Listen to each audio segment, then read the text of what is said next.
بسم اللہ الرحمن الرحیم۔ جی ہاں، یہ راز کامران کی وجہ سے عیاں ہوا تھا۔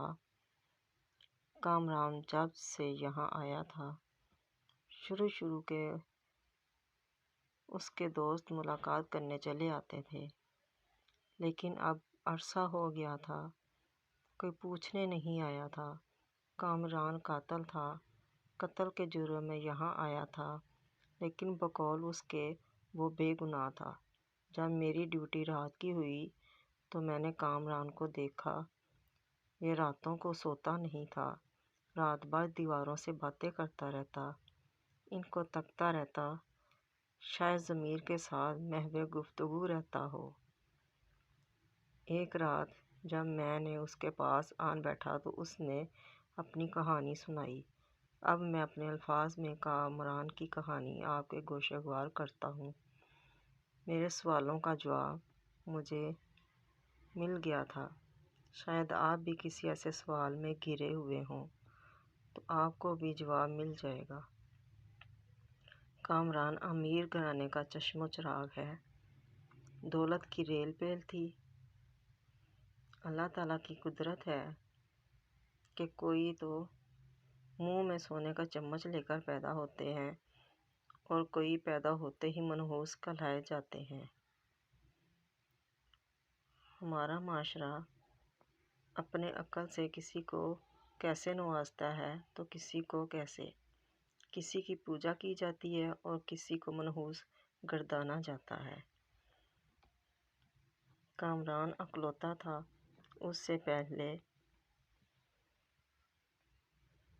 اور بعد میں کوئی بھی نہیں آیا تھا۔ 16 سال کا تھا تو ماں کی شفقت سے محروم ہو گیا۔ کینسر کی مریضہ تھی اور اسی کی تشخیص میں اس وقت ہوتی جب وہ مرض اپنا کام دکھا چکا تھا۔ ہسپتال لے کر جاتے ہوئے اس نے دم توڑ دیا تھا۔ باپ نے اس کی پرورش میں کوئی کسر نہ اٹھا رکھی تھی، ہر وہ چیز اسے مل جاتی جس کی فرمائش کی جاتی۔ گھر میں نوکر چاکر بھی تھے، نوکروں کی کثیر تعداد حویلی میں گھومتی پھرتی تھی۔ مالی تھے جو صبح ہوتے ہی آن وارد ہوتے اور پھر سارا دن پھولوں کی تراش خراش کرنے گوڈی دیتے رہتے۔ چوکیدار دودھ والا آتا، ماسی بھی کپڑے دھونے آتی۔ گھر کی صفائی ستھرائی کے لیے بوا الگ تھی، باورچی الگ تھے۔ کامران کے باپ کی مربوں کی زمین تھی جس میں مزارے ہر وقت کام کرتے رہتے تھے۔ کھیتوں میں ایک ڈیرا بنا رکھا تھا، یہاں ٹریکٹر کھڑے ہوتے، مشینی آلات پڑے رہتے تھے۔ دیسی مرغوں کا فارم الگ بنا ہوا تھا، کارندے ان کو بادام کھلاتے، شکاری کتوں کو گوشت کھلایا جاتا۔ سال میں ایک بار کتوں کی لڑائی کا میلہ لگتا تھا جس میں ان کے کتوں کا مقابلہ ہوتا۔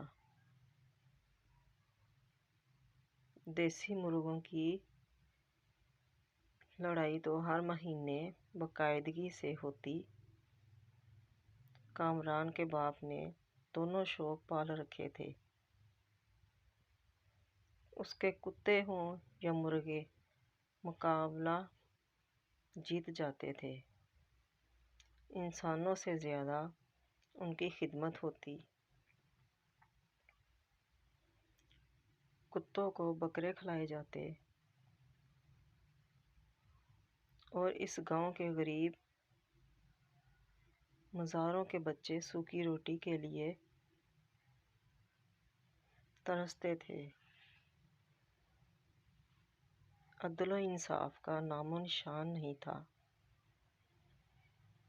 یہ برسوں سے معمول چلا آ رہا تھا۔ پھر کامران ان کے کیسے پیچھے رہ سکتا تھا؟ کامران نے اپنے ڈیرے پر دیسی مرغوں کا فارم بنایا، ان کی دیکھ بھال کے لیے لڑکے رکھے اور خود بھی وہاں رہنے لگا۔ یوں اس کا شوق پروان چڑھا۔ کامران دیسی مرغے پال کر مہنگے داموں فروخت کرتا تھا۔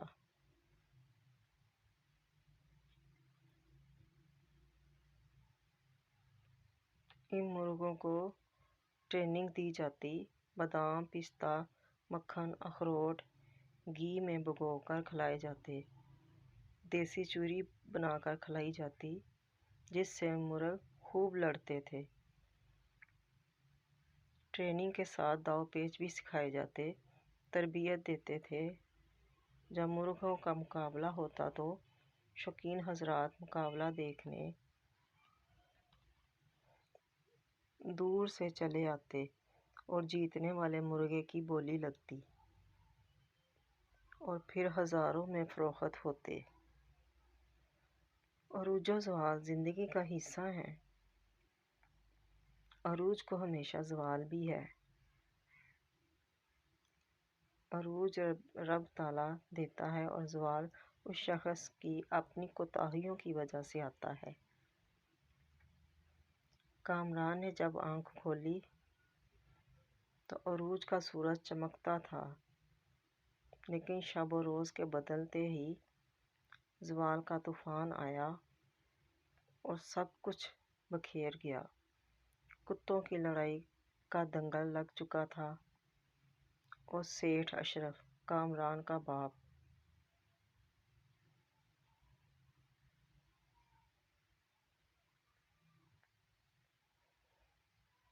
میدان میں چھوڑا جا چکا تھا۔ سیٹھ اشرف کا سینہ اکڑتا جا رہا تھا۔ پھر جانے ایسا کیا ہوا کہ سیٹھ اشرف کا کتا اچانک دم دبا کر میدان چھوڑ کر بھاگ گیا۔ ادھر میدان سے کتا بھاگا، ادھر سیٹھ اشرف نے اپنے دل پر ہاتھ رکھ لیا اور منٹوں میں کھیل ختم ہو گیا۔ سیٹھ اشرف سج دھج کے میدان میں آیا تھا، لیکن اب دوسروں کے کندھوں پر اٹھائے جانے کا محتاج پڑا تھا۔ موت نے اسے بے جان کر دیا تھا۔ سیٹھ اشرف اور گاؤں کے مزاروں نے اسے اٹھایا اور حویلی میں لے گئے، اور پھر شام ہوتے ہی سیٹھ اشرف زمین کے سپرد ہو گیا۔ یوں اس کی شان و شوکت میں سپرد خاک ہوئی۔ اب گاؤں کی حکمرانی کامران کے پاس تھی۔ کامران نے ہارے ہوئے کتے کو اپنی بندوق کی گولیوں سے بھون دیا۔ سردیاں کا موسم تھا، خوب جھاڑے پڑ رہے تھے۔